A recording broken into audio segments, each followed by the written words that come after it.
Всем привет, и после очередного периода долгого отсутствия я вновь врываюсь на ваши экраны. Да врываюсь не абы как, а с новым видео по вселенной ДНД. Правда, говорить мы сегодня будем о довольно обыденных вещах. О нас с вами, господа и дамы. Человек во вселенной Dungeons and Dragons.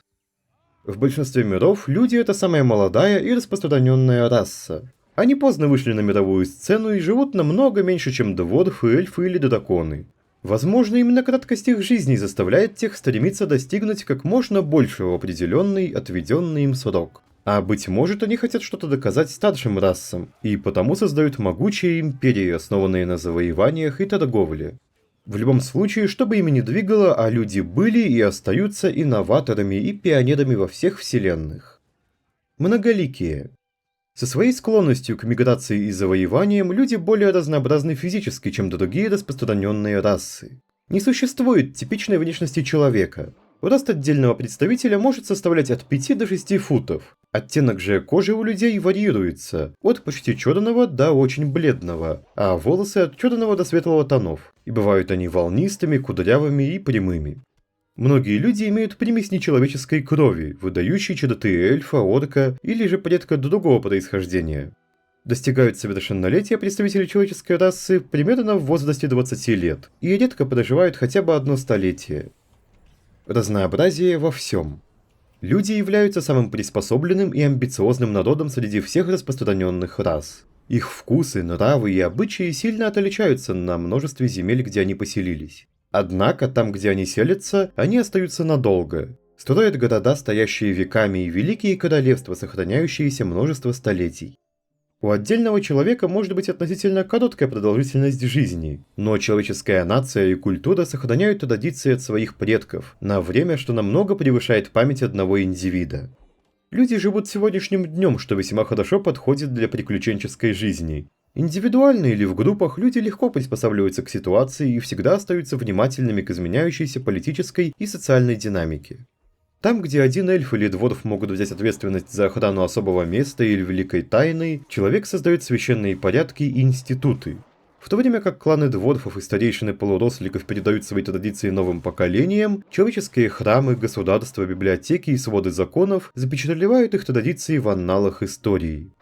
Люди мечтают о бессмертии, но, за исключением тех, кто становится нежитью или достигает божественного восхождения, чтобы избежать оков смерти, достигают его, когда продолжают жить в памяти, после смерти.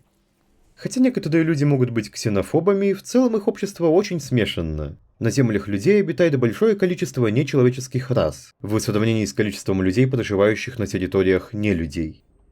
Человеческие этносы. Поскольку культура людей самая разнообразная среди всех существующих рас, у них нет типичных имен. Некоторые родители дают своим детям имена из других наречий, например, из дворфийского или же эльфийского языков. Но большинство родителей дает имена, связанные с культурой региона, или же по традициям предков. Культура быта и физические характеристики людей могут сильно меняться в зависимости от региона.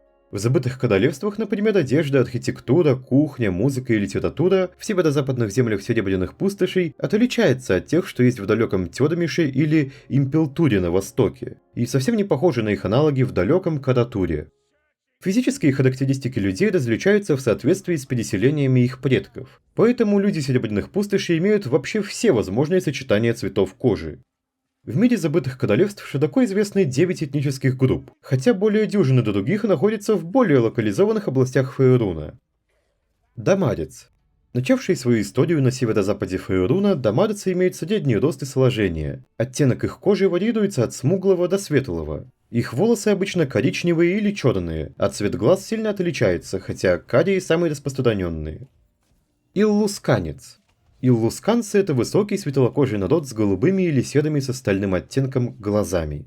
У большинства из них черные волосы цвета вороньего крыла, но у тех, кто населяет край северо-запада, светлые, рыжие или светлорусые волосы. Калишит. Более низкие и стройные, чем большинство других людей, калишиты имеют смугло-коричневую кожу, волосы и глаза. Они обитают в основном на юго-западе Фейруна. Мулан. Преобладающие на восточных и юго-восточных берегах внутреннего моря, муланы, как правило, высокие, стройные, с кожей цвета янтаря и карими или светло-коричневыми глазами. Волосы у них от черного до темно-коричневого оттенков, но на землях, где муланы наиболее многочисленны, дворяне и другие жители сбривают свои волосы. Рашеми. Рашеми, обитающие к востоку от внутреннего моря и часто смешивающиеся с муланами, обычно низкорослые, коренастые и мускулистые. У них, как правило, темная кожа, черные глаза и густые черные волосы. Титирец. Распространившиеся вдоль всего побережья меча в западной части Фейруна, титирцы являются людьми среднего сложения и роста, со смуглой кожей, которая светлее у северных поселенцев. Цвет же волос и глаз у них сильно различается, но коричневые волосы и голубые глаза наиболее типичны. Тёрами. Рожденные на южных берегах внутреннего моря, тёрами, как правило, высокие и мускулистые люди с темно-красной кожей, черными волнистыми волосами и черными глазами. Чендатанец. Чендатанцы – это стройный смуглый народ с коричневыми, от светлых до почти черных волосами. Они высокие, у них зеленые или карие глаза, но это применимо не ко всем. Чендатанцы преобладают в центральных землях Фейруна, вокруг внутреннего моря. Шу. Шу – наиболее многочисленная и могущественная раса в Каратуре, далеко на востоке Фейруна. У них желтовато-бронзовый оттенок кожи с темными волосами и черными глазами. Фамилии Шу обычно стоят перед именами. Вот такие они, люди. Одновременно столь разнообразные, но так похожие между собой, со схожими стремлениями, переживаниями и страхами. Собственно, как и в нашем с вами реальном мире. Ну а что же насчет вымышленного мира ДНД и вопроса о том, каковы же тамошние люди, надеюсь, что я вас избавил. И ежели так, и вы хотите продолжения, узнать что-нибудь о более интересных расах, чем мы с вами, или же, кстати, вы можете посмотреть старые ролики на эту тему, я уже рассказывал о дворфах, эльфах и тифлингах. Можете поставить лайк под это видео и подписаться на канал, дабы первым показать мне, что сия тема вам интересна, а вторым обеспечить себе возможность не пропустить выход следующего ролика, учитывая то, какие они здесь нечастые гости. Ну а еще, ежели вы рептилоид, то можете зайти на мой бусти. Такая поддержка явно даст мне мотивацию двигаться дальше и не забивать на канал. Что ж, ну а на этом у меня на сегодня все. Про лайки и подписки уже сказал, не забывайте комментировать ролик, пишите все что угодно, я все читаю и отвечу. Ну-с, и прощаюсь с вами до следующего ролика. Пока.